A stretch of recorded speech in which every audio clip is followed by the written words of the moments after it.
My family didn't just betray me. They stole my name, my future, and called it love. They forged my signature, drained my credit, and handed my life to my brother's fiancé like it was theirs to give. When I uncovered their lies, they didn't blink. They just smiled and said, "Family sacrifices." But what happens when the sacrifice decides to scream? Hi, I am Leora. My parents said it was my duty to give up my name, my credit, my future so my brother's fiancée could get her dream house. They forged papers, lied to the bank, and when I found out, they smiled, like it was nothing. But if family can smile while they betray you, what else are they capable of? The morning didn't feel like a turning point. It was quiet. My window overlooked a slice of Portland sky just beginning to pale from gray to blue. The kettle hissed behind me. My inbox blinked with unread emails I'd pretend to answer by noon. I liked that kind of morning. Reliable, undramatic. My hands were wrapped around a chipped ceramic mug. It said, "I'm not a morning person. I'm barely a person." A gag gift from a coworker I barely spoke to anymore. I smiled at that. Then my phone rang. Unknown number. Normally I wouldn't answer.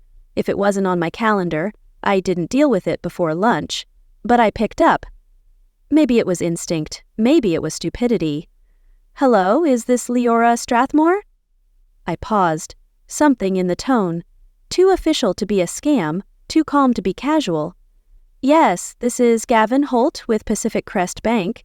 We're contacting you regarding the outstanding balance on your mortgage loan account ending in 4193. I blinked. "I don't have a mortgage." He didn't flinch. "The loan was issued 5 years ago in the amount of $1,200,000, 0 cents, under your name and social security number. We've sent several notices." "I never took out a mortgage." My voice cracked slightly, and I hated that it did. "I don't own property. You've got the wrong person." "No, ma'am. We verified the birth date and SSN. Your name is on every page." I stopped breathing for a second. $1,200,000, 0 cents. I barely had $1,200, 0 cents sitting in my checking account. My phone buzzed with a text from an unknown number. "Leora, don't ask questions you won't like the answers to." My heart slammed against my ribs. Who was this? How did they know I was on this call? I saved the message, my hands trembling. Already sensing this was no mistake, he asked if I'd like them to send a full digital copy of the loan file. I couldn't answer. I ended the call without saying goodbye, then just sat there, phone in hand, heart in free fall. I wasn't even scared yet. I was numb. Later that morning, I dug through a drawer in my kitchen. I didn't know what I was looking for until I found it. A thin flyer, generic branding, "Welcome to Pacific Crest," dated 10 months ago. I had tossed it in with junk mail unopened. It had my name typed on a pre-approved envelope. Next, I opened the plastic bin under my bed. Old tax forms, medical bills, scraps of paperwork I hadn't thought about in years. I flipped through a folder marked Family and saw my signature again and again on FAFSA forms for Felix, on hospital authorizations when Mom had her shoulder surgery. I had always helped, always filled things out, always been the one who knew how to read the fine print.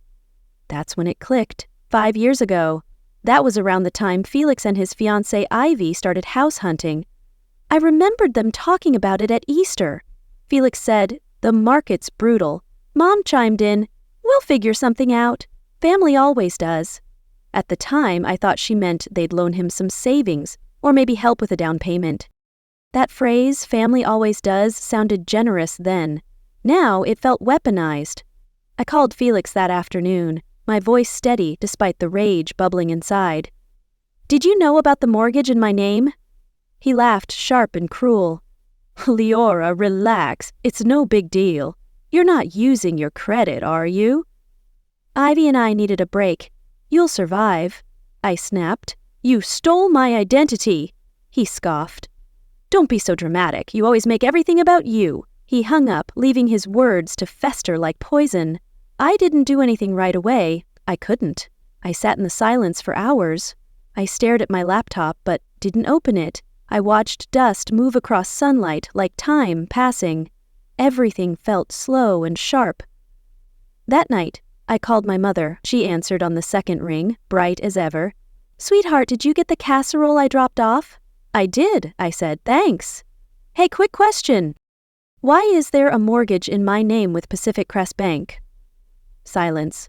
Just long enough to be suspicious. "Oh, that." Her voice slid back in like she'd been waiting for this. "It's just paperwork. Felix needed a little help qualifying. You weren't using your credit for anything big, right?" I sat straight up. "You signed for a house using my name. It's not like you're buying anything and he really needed it. You know how hard he's been working." I didn't know whether to laugh or throw my phone. "That's not the point." "You didn't even tell me." "You always overreact," she said with that dismissive lilt I hadn't missed. "Felix deserves a future. You know how much pressure he's under. We figured you'd understand. You're the one who's always been level-headed." I could barely speak.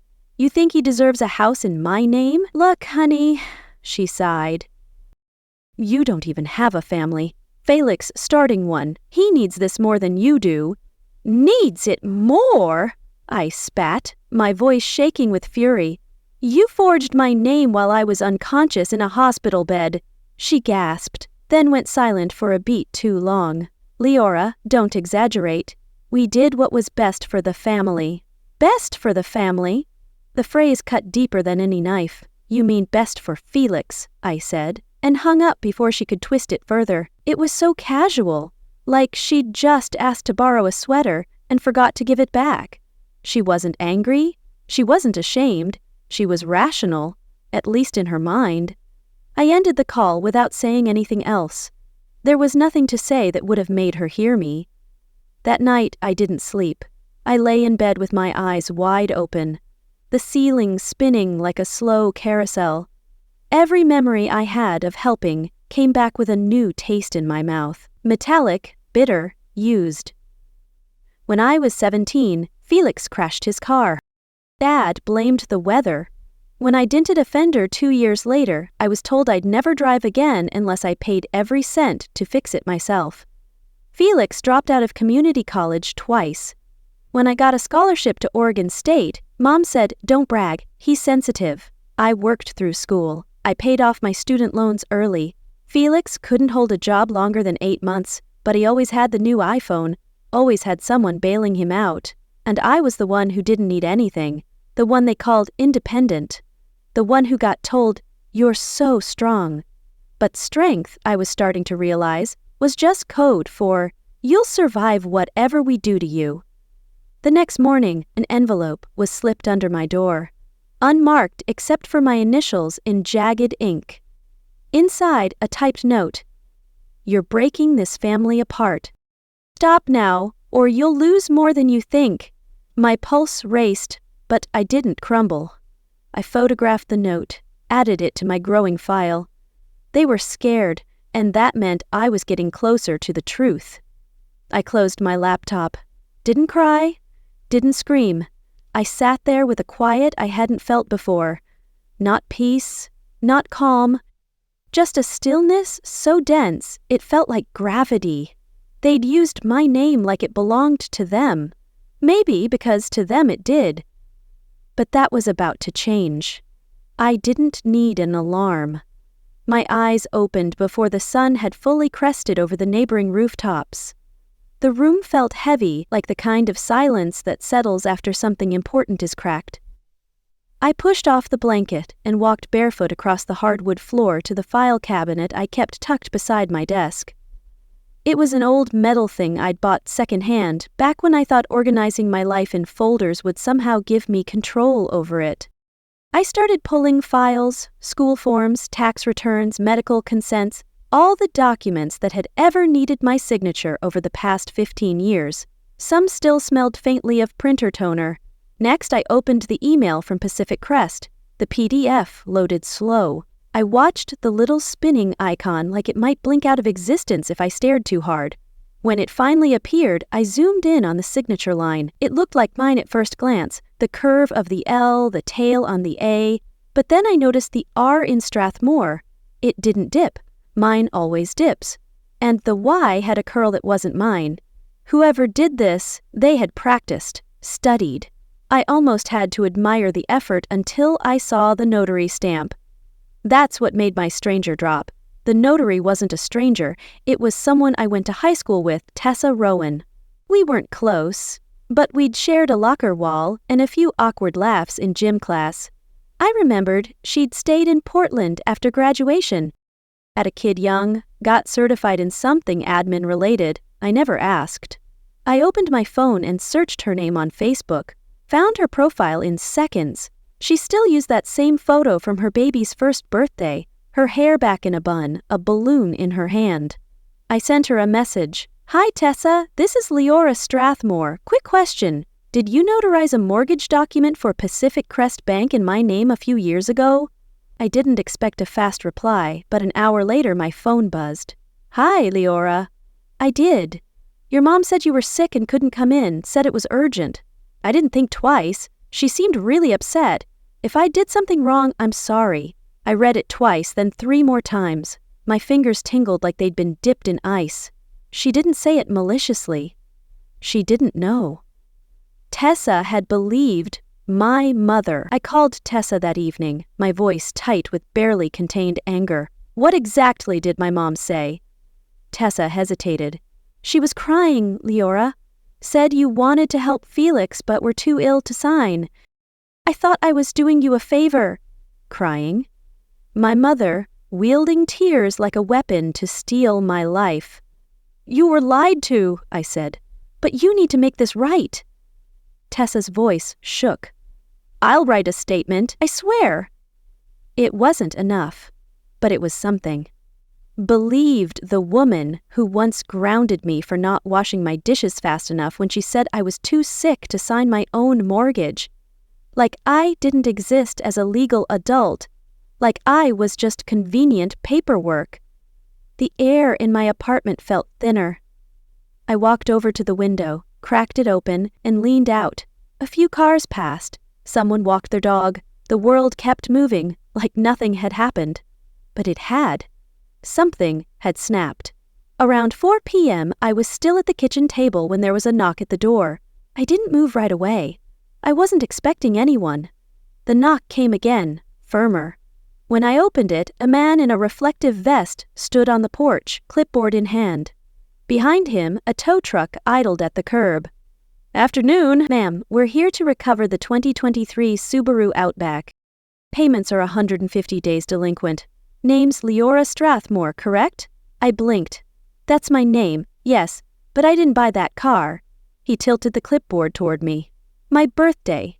My full name. My credit line. That's definitely me, I said, softer now. But I never signed anything for an Outback. That car was a gift from your father, he shrugged. Still under your name. We're authorized to repossess. I stepped outside as he moved toward the car. The breeze stung more than it should have. I watched him loop the tow cable beneath the front axle and crank it tight. A few neighbors peeked from their blinds. One of them even stepped onto their porch, just far enough to look concerned but not say a word. My phone rang as the tow truck pulled away. It was Ivy, her voice dripping with venom. You're pathetic, Leora. Making a scene over a car? You're tearing Felix apart. I gripped the phone so hard my knuckles whitened. You're living in a house bought with my name, Ivy. You don't get to play victim. She hissed. You'll regret this, and hung up. Her threat echoed the note under my door, and I knew they were closing ranks. I didn't argue. What would I have said? I sat down on the front step, letting the cold concrete press into the backs of my legs. As the Outback rolled away, I realized it wasn't just about the car, or the mortgage, or even Tessa's message. It was everything. It was Felix's graduation party where I paid for the catering because he'd had a rough year. It was the time Mom used my tax return to hold on to when Felix couldn't cover rent and never gave it back. It was the birthday card that said to our reliable one, "You make things work. Reliable." Translation, "You're the one we'll bleed dry and you'll smile while it happens." I went back inside.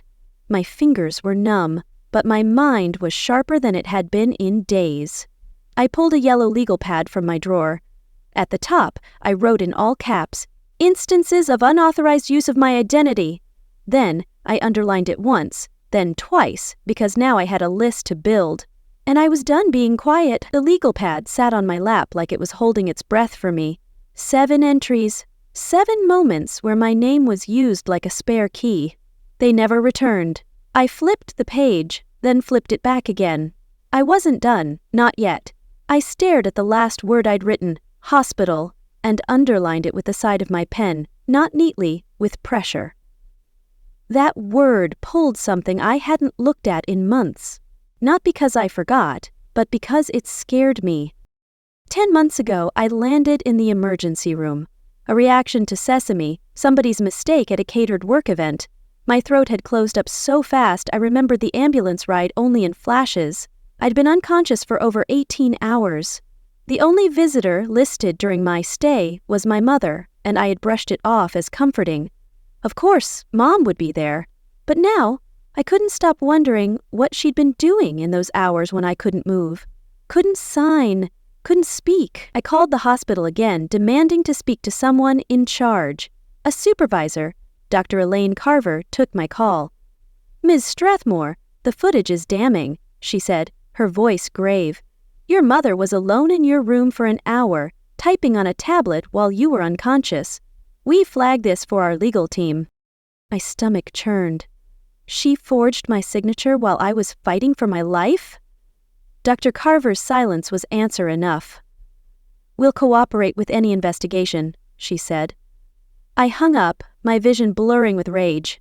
I opened my laptop, logged into my old email, and scrolled to the dates around the incident. It didn't take long to find it. "Congratulations, your Pacific Crest mortgage application has been approved. Timetable for 5:37 p.m. I clicked it open, read it again and again. I was unconscious during that entire afternoon. I knew that much. I didn't want to assume. I wanted proof. The next day, I made a call to the hospital, pretending I was just organizing my health records. After being bounced around departments, I ended up speaking to a woman named Marla in records. "Can you confirm who signed my intake paperwork during my ER visit back in June?" There was a pause, then some keyboard clicking. "Looks like it was a relative, a woman listed as Celeste Strathmore." "My mother." "I understand. Do you happen to have footage of my room or timestamps for when I was admitted?" Marla was quiet for a moment. Then she said softly, "You were brought in at 4:15 p.m. Nurse records show you were unconscious by 4:32 p.m. There's a hallway camera we can pull to confirm." She called me back 4 hours later. Her voice had a different tone. "The footage shows your mother entering your room at 5:03 p.m. You're clearly unconscious. I'm sorry if this is upsetting, but you don't move the entire clip.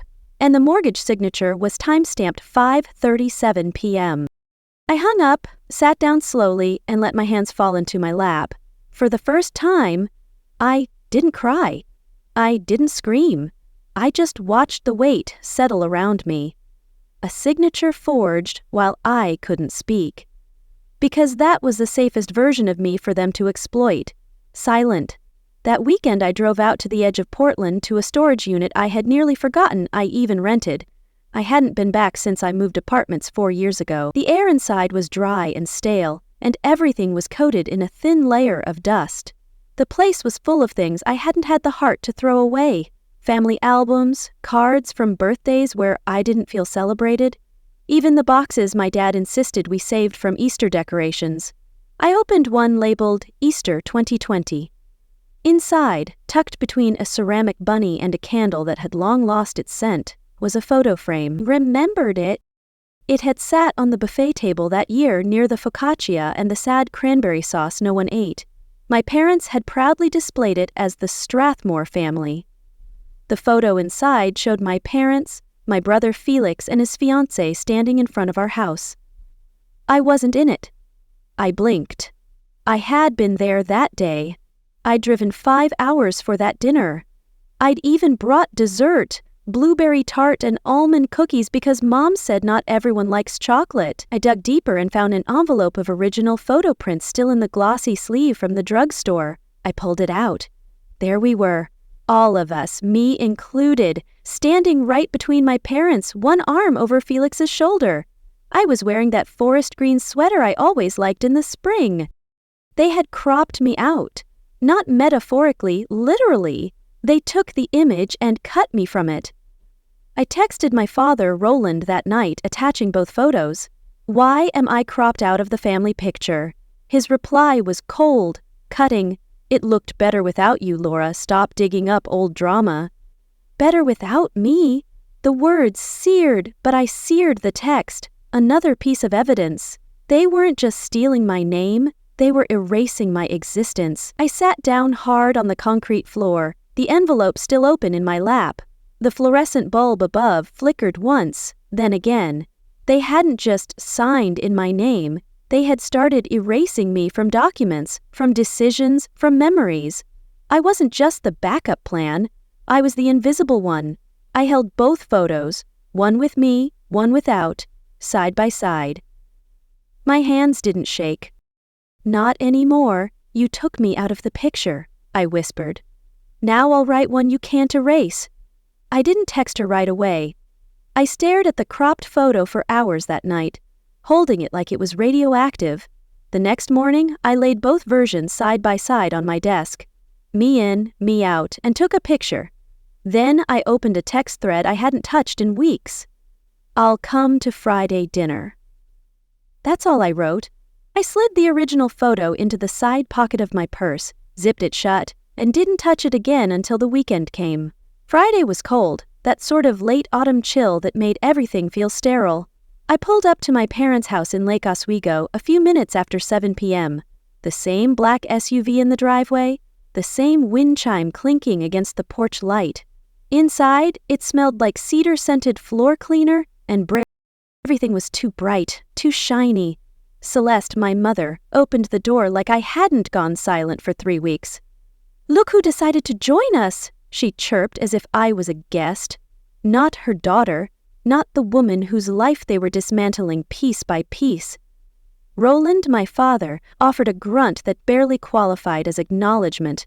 My brother Felix was already in the kitchen, pouring wine like he ran the place. Ivy, his fiancée, floated in behind him in a taupe linen dress, lips glossed, eyes gleaming. "Oh, Leah," she said, drawing the nickname out. "I'm so glad you made it. We were just talking about the wedding menu. Wait till you see the Pinterest board."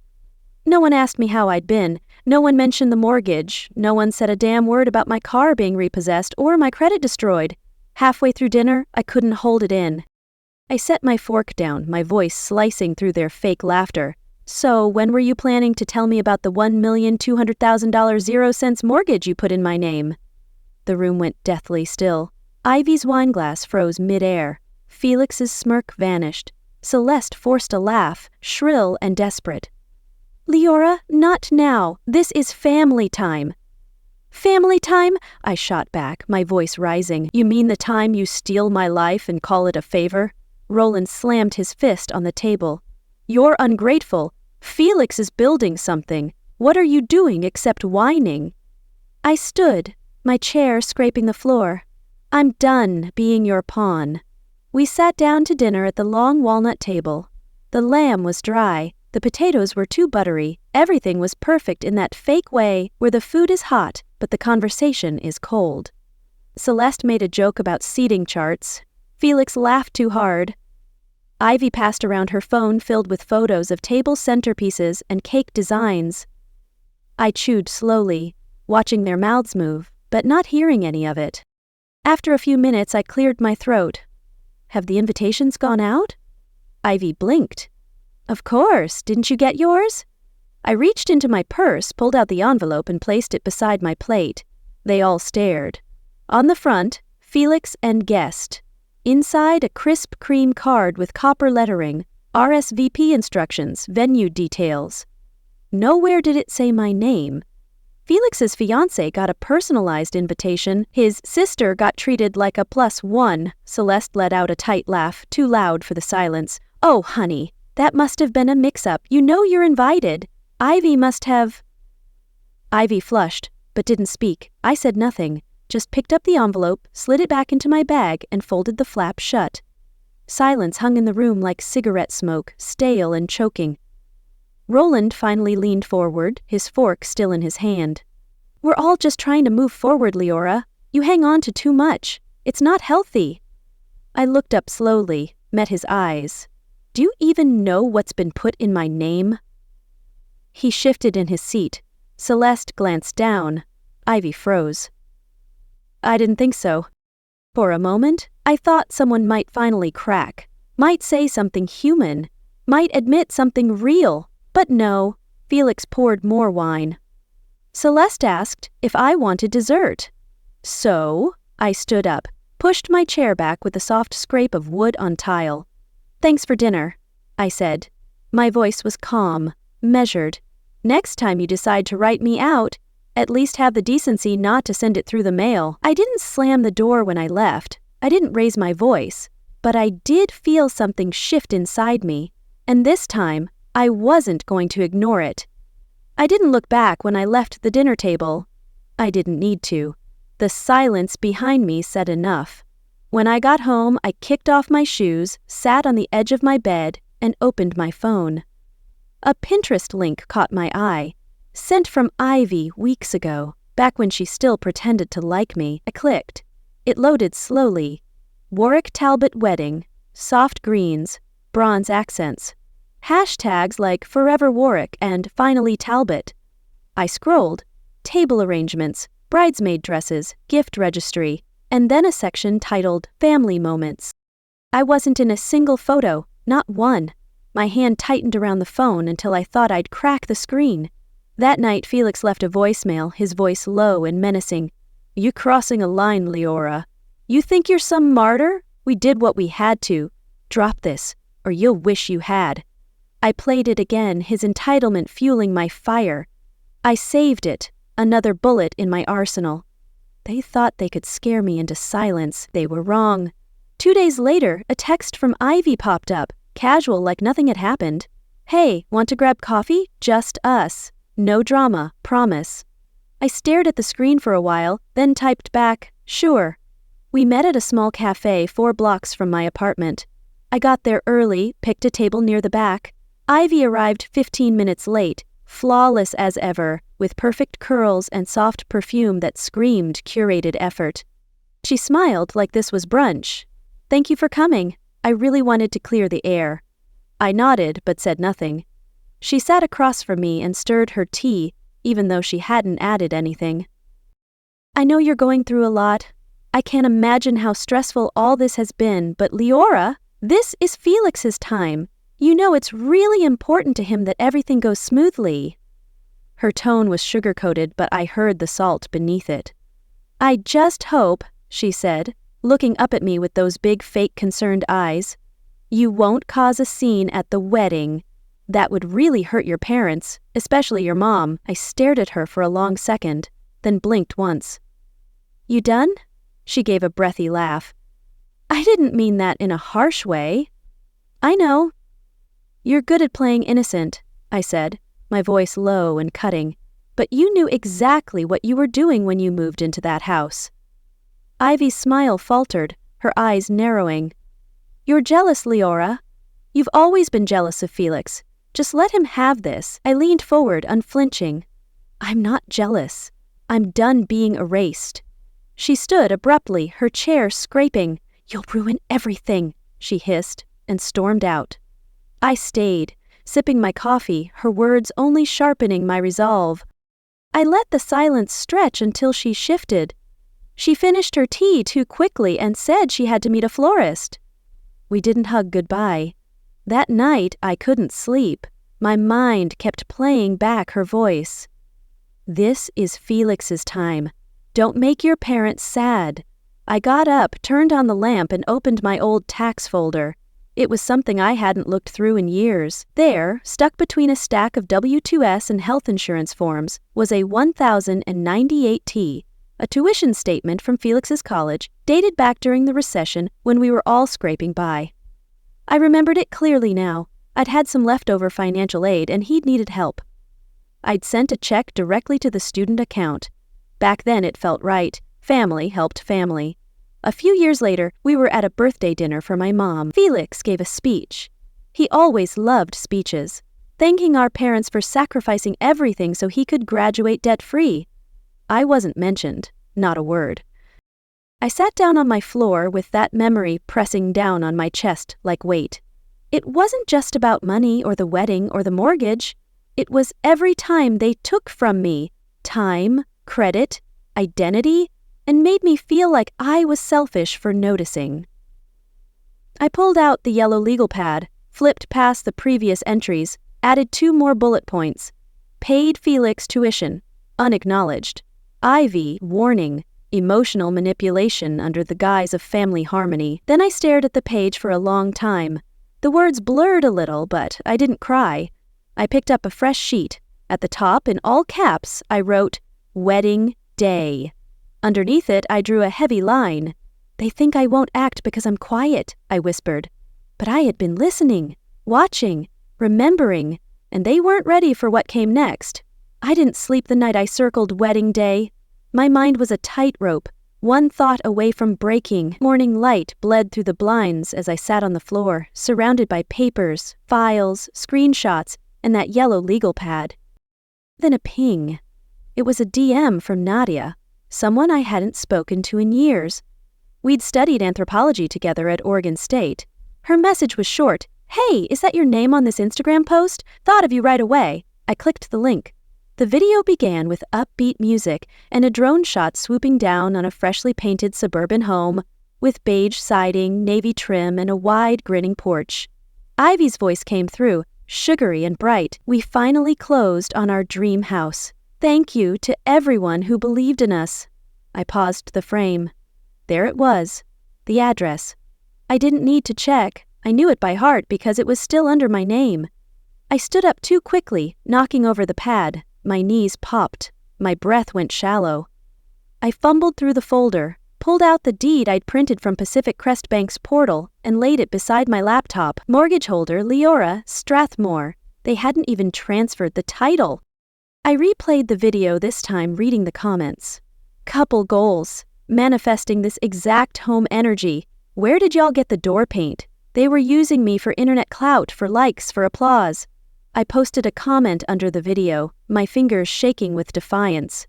Stunning house. Too bad it's built on my stolen identity. Ask Ivy about the $1,200,000 0 cents mortgage in my name. Within minutes, my phone lit up with notifications. Ivy called, screaming, "Delete it, Leora! You're ruining our lives!" I didn't back down. You ruined mine first, I said, and hung up. The comments poured in, some outraged, some demanding answers. I'd lit a spark, and the internet was catching fire. My name was their leverage, their stage, and I'd been the quiet one long enough. By noon, I was pacing my apartment with the windows shut, the air stagnant and warm. I texted Quinn, a friend from back when I worked temp admin jobs. She was now a legal analyst at a mid-size Portland firm. Can I come by today? Her reply, Of course. You okay? I wasn't, but I said yes. An hour later, I was sitting across from her in a gray conference room that smelled like toner and ambition. Quinn pulled up my file on her screen, her brow furrowed. Leora, you've got 7 active financial obligations with your name on them, 5 of which are tied to properties or accounts where the primary user. She leaned closer. This isn't accidental. This looks patterned, especially if it's all within your family. My stomach flipped. A pattern? I asked, barely above a whisper. It's a strategy, she said. A class action lawyer could look at this and call it a deliberate structure of identity exploitation. You're not just a victim. You're the mechanism they've been using. The word hit me like a freight train. Mechanism. I wasn't a person to them. I was a credit score. I can refer you to a specialist, Quinn continued. She handles familial fraud cases, and she's ruthless. I nodded. She printed out everything, every flagged item, every suspicious overlap. I collected the pages like armor. Back at home, I spread the documents across my bed, opened a new browser window, and typed Bank Fraud Division, Pacific Crest, Report Identity Abuse. I clicked the form, uploaded my supporting files, and hovered over the subject line. Then I typed, "You urgent, mortgage, dispute, suspected fraudulent ownership," and hit send. The reply came just before sunrise. "We've opened an investigation. Please submit notarized proof of identity." I read it 3 times, then again. Something inside me tight for weeks finally loosened. For once, it wasn't me yelling into a void. Someone was listening. Someone official. I closed my laptop slowly, stared at the ceiling and let myself feel it. Motion. Small maybe, but real. By 11:00 a.m., I was standing outside the downtown office Quinn had mentioned. Baxter, Lyle, and Morrow. The building was old, brick with steel-framed windows, but the nameplate on the glass door gleamed. Inside, the scent of copier ink and citrus cleaner welcomed me in. I gave my name, and 15 minutes later I was seated across from Mr. Theo Baxter, a man with tired eyes and a voice like sandpaper. He skimmed the folders I'd brought without saying much. Every now and then he muttered something. Pattern behavior, power of attorney abuse, internal family fraud. Then he looked at me and said flatly, "You're not the first Strathmore I've seen.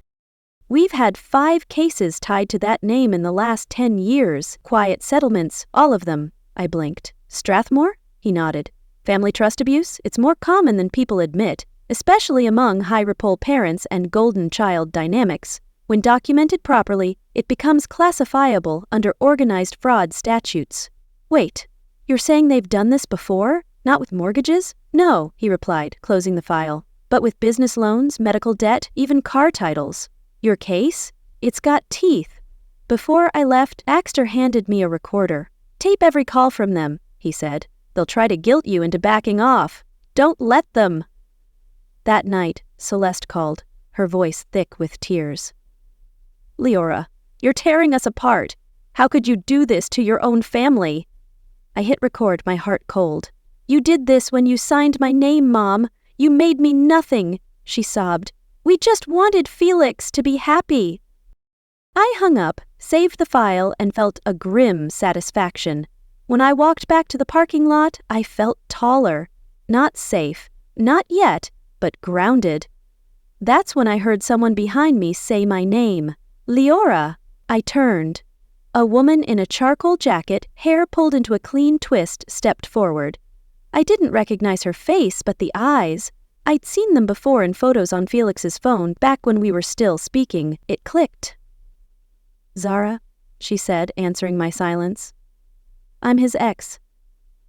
She didn't waste time. "He used my name on a car lease, said it was just temporary. Got a loan approved, too, I found out when a collector called me. The address on the desk. A debt statement from 7 years ago."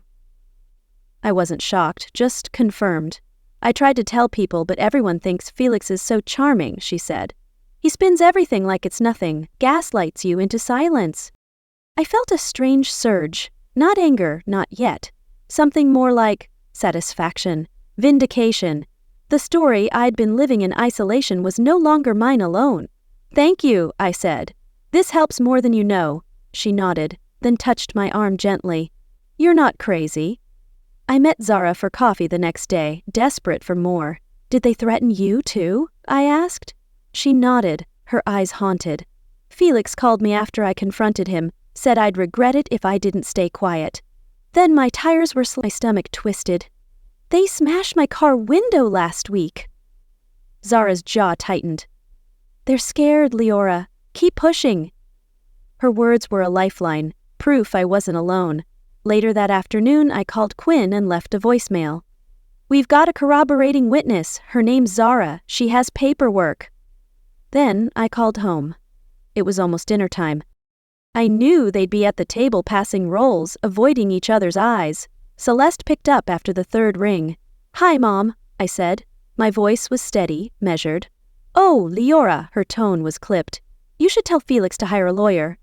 Silence. Then, "Are you threatening your own family?" "No," I said calmly. "I'm forecasting." Click. That night, after finishing a frozen stir-fry I barely tasted, I went downstairs to get something from my car. I noticed the glass a second too late, the glittering shards that littered the pavement like sharp confetti. My driver's side window had been smashed in. I didn't move. I just stared because it wasn't even surprising anymore, just next. A sticky note flapped lightly against the gear shift. The writing was uneven, almost childlike. Back off. I didn't pick it up. I walked upstairs, locked my door, sat at my desk, opened a new document, and started writing everything down. I didn't flinch when I saw the glass. I didn't need to. I'd already accepted that they were capable of worse. Instead, I snapped a picture of the shattered window, then the threatening note left on my passenger seat. I sent both to Quinn. My message was short. They escalated. Let's proceed. The police came to take a report, but their skepticism stung. Family disputes get messy, the officer said, eyeing the note. I handed him my file. Texts, voicemails, the hospital footage. This isn't a dispute, it's theft. He took the evidence, but I saw the doubt in his eyes. Quinn called later. Urgent. File a restraining order, Leora, now. I hesitated, the weight of severing my family sinking in, but I agreed. Do it. The air was crisp that morning, the kind of cold that wakes you up without permission. I wore my thick coat and drove to the HOA legal mediation downtown with my window temporarily patched by clear plastic and duct tape. The sound it made, flapping and shrill, wasn't unlike the voice in my head. Relentless. Inside the hearing room it was too bright, too clean.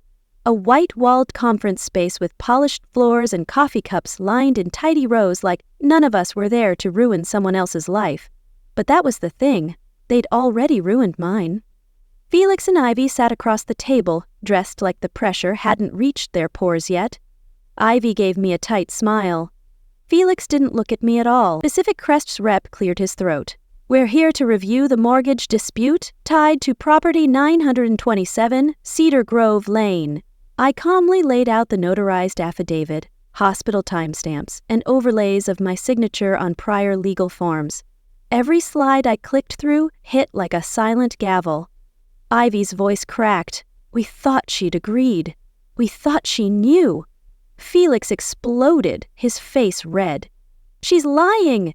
She's always been jealous of me. He jabbed a finger at me, his voice shaking. You're destroying our family, Leora. I didn't flinch. You destroyed mine when you stole my name. The board chair slammed a gavel. Mr. Warwick, sit down or you're out.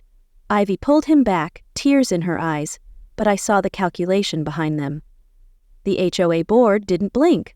Until the investigation concludes, your renovation permits are suspended, and due to legal liability, you are required to vacate the property within 60 days. Felix's chair scraped backward. This is ridiculous. We're the ones who turned that place around. You turned it with money that wasn't yours, I said, looking him dead in the eye. By evening, I was back in my apartment when I heard the knock. I knew it before I opened the door. It was Celeste. Her eyes looked heavier than I remembered, her hands trembling as she clutched the hem of her cardigan. She didn't ask to come in. She just stood there on my welcome mat, like a ghost who didn't know she'd died. We just wanted Felix to have a future, she whispered. You were always fine, Leora. No, I said evenly. I was always invisible. There's a difference. I handed her a sealed envelope, copies of the debt reports, the forensic signature analysis, and a timeline of every theft under my name. You'll need this, I said. The law is coming next. She nodded once, but didn't argue. She looked older, like all the denial had finally sunk through her skin.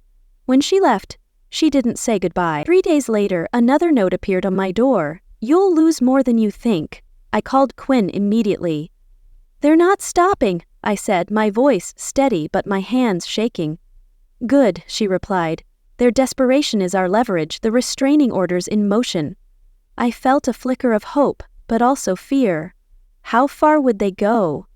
Later that night, I opened a cedar box from my childhood closet, the one I used to hide birthday cards and drawings. Inside, beneath folded construction paper, was a yellowed envelope I'd never opened before. The handwriting was unmistakable. Grandma! My breath caught. The letter was simple, but the words hit with the weight of every quiet moment I'd ever swallowed. They did this to me too once, your mother and her sister. Don't let them define you, darling. Take your name back. I read it 3 times before I set it down. I stood at the window, Portland's skyline glowing faintly against the night. I felt still, centered, not triumphant, not bitter, just ready. You used my name like it belonged to you, I whispered, but I reclaimed it. My phone buzzed beside me. Court clerk, subject line. Filing accepted. You will be notified of your hearing date. I smiled, not because I won, but because I finally showed up for myself. The courtroom was quiet. Quiet in the way only places heavy with judgment can be. I sat alone at the plaintiff's table, hands folded, breath steady. Across the aisle sat a man in a black suit representing Felix and Ivy. No eye contact, no acknowledgement, just paperwork and silence. Mr. Baxter, my attorney, leaned in and slid a single page toward me. You don't have to speak, Leora, but if you do, make it count. I nodded, but I already knew I wasn't going to say a word. The judge, a woman in her 60s with sharp eyes and a voice like slate, read the decision clearly, without drama. The mortgage was voided, my name cleared, credit restitution ordered in full, and then she added something unexpected. This court recognizes a pattern of coercive financial abuse within the family structure. Celeste Strathmore and Roland Strathmore are hereby issued a formal warning. Any further involvement in their children's financial activity will result in civil penalties. I heard someone shift behind me. I didn't look. Felix sent an email a week later, his tone softer but desperate. Leora, can we talk? No lawyers, just us. We can fix this. I stared at the screen, tempted for a fleeting moment to believe him, but I knew better. I forwarded it to Baxter without replying. There was no fixing what they'd shattered. Outside, as I walked toward the courthouse steps, I spotted Celeste sitting alone on a bench. Her back was straight, hands clenched tightly on her lap. She didn't look up when I passed. I didn't stop. Back home, I packed quietly. It didn't take long. Just a few boxes of what I actually needed, what actually mattered. I wasn't running. I was stepping away cleanly, deliberately. Before leaving, I took the original family photo, the one they'd cropped me out of, and slid it into an envelope. I taped it to my front door. No note, no signature, just that image, whole and untouched. Let them decide what it meant. 2 weeks later, I stood behind a small wooden booth at a weekend artisan market in Eugene. My hands smelled like clay and chamomile oil. I'd started throwing pottery again. The mugs were a little lopsided, the glaze a bit too thick, but people smiled when they picked them up. A woman with gray-streaked hair held one in her hand. The side read, Reclamation. She asked, "Why that word?" I smiled because it wasn't supposed to exist, but it does. She bought 4. That night, back at my apartment, I made tea and stepped out onto the small balcony that overlooked a quiet alley. It wasn't much, but it was mine. No one else's name was on the lease, no one else's fingerprints on my choices. I watched the steam rise from the cup. No phone calls, no guilt. No one telling me to be the bigger person, just silence. But not the kind that eats at you, the kind that heals. They had used my name like it belonged to them. They signed, borrowed, erased, believing I'd never make a sound. But I didn't need noise to be heard. I walked away. No screaming, no threat, just silence. Silence they couldn't ignore. But freedom isn't a fairy tale. The restraining order keeps them at bay, but their voices still haunt my dreams. Celeste's tears, Felix's sneers, Ivy's threats. I've reclaimed my name, my credit, my life, but the scars of their betrayal linger, raw and tender. Some days I wonder if I could have saved us, if I'd fought softer or stayed silent, but then I remember Grandma's letter and I know. I didn't just save myself, I broke a cycle. I'm free, but freedom is heavy, and I carry it with every step, knowing it's worth the wait.